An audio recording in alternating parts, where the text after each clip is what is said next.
ده بقى البيتي فور. كل الكمية دي عملناها ب4 بيضات وكيلو ونص دقيق وكيلو سمنة فرن ونص كيلو سكر بودرة ونص باكو بيكنج باودر واربع بواكي فانيلي. عمل لنا كل الكمية دي بمكونات بسيطة جدا. عملنا كل الكمية دي زي ما شفتوا كده، حاجات بسيطة وسهلة جدا وفي اي بيت وتعمليها. السلام عليكم ورحمة الله وبركاته حبايبي. هنعمل معاكم دلوقتي بيتي فور.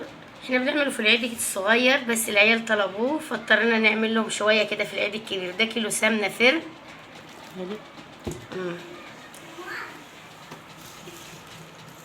السمنة كانت جامدة فاضطرينا نعمل فيها كده لحد ما فكت شوية. ده كيلو السمنة نحط عليه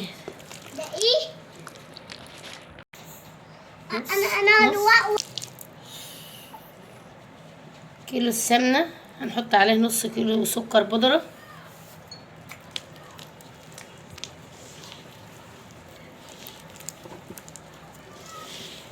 طبعا هنعمله بايدينا كده، مش ضروري مضرب يعني. هيبقى احلى بيتي فور باذن الله زي ما انتوا شايفين. بنفضل كده بنخلط السمنة مع السكر البودرة.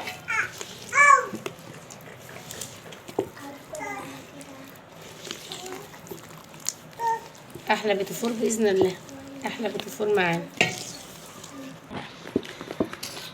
وبكده بنضرب السمنة مع السكر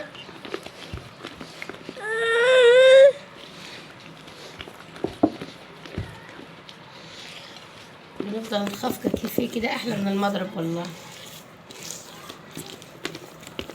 ايوه كده.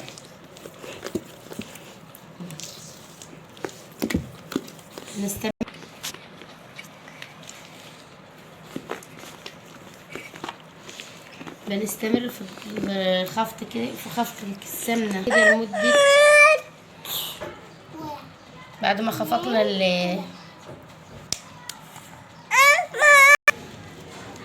كده. دول 4 بيضات، 4 بيضات بدرجة حرارة الغرفة. هنحط عليهم 4 أكياس فانيليا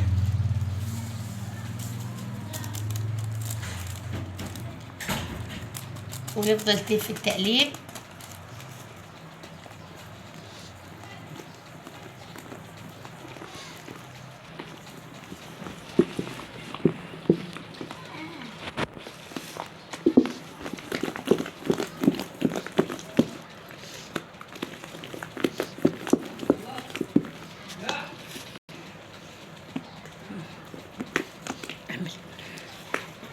بنستمر في ضرب العجينة بالبيض، السكر مع الدقيق. بنستمر في ضرب السمنة مع السكر مع البيض والفانيليا. شايفين بنضربها بايدينا والعجينة هشة ازاي، اكن احسن من المضرب كمان.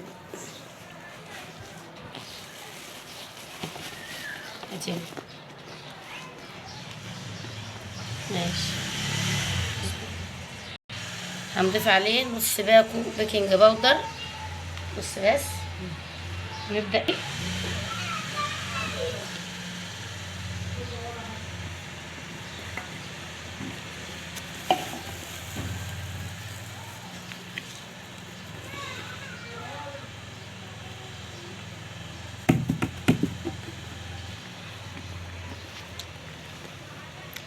احنا مجهزين كيلو وربع دقيق. كيلو سمنة بياخد كيلو، وهنعجن وهنشوف هياخد اكتر من الكيلو وربع او اقل. اتفضل.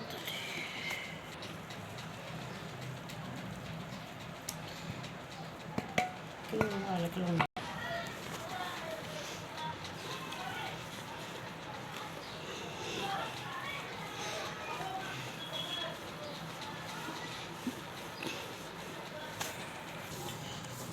الكيلو السمنة، ونص كيلو سكر بودرة، واربع بيضات،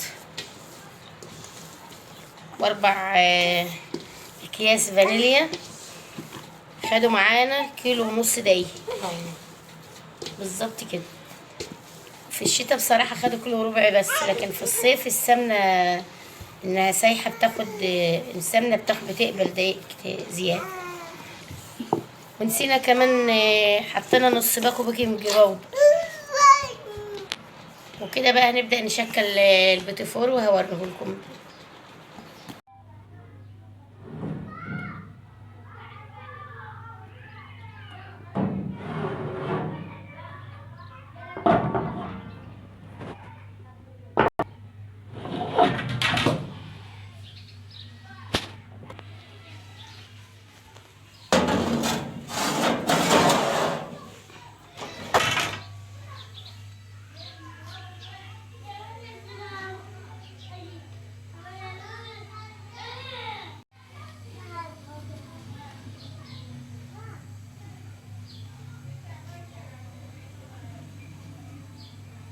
وده بعد ما طيبناه، شايفين لونه حلو ازاي؟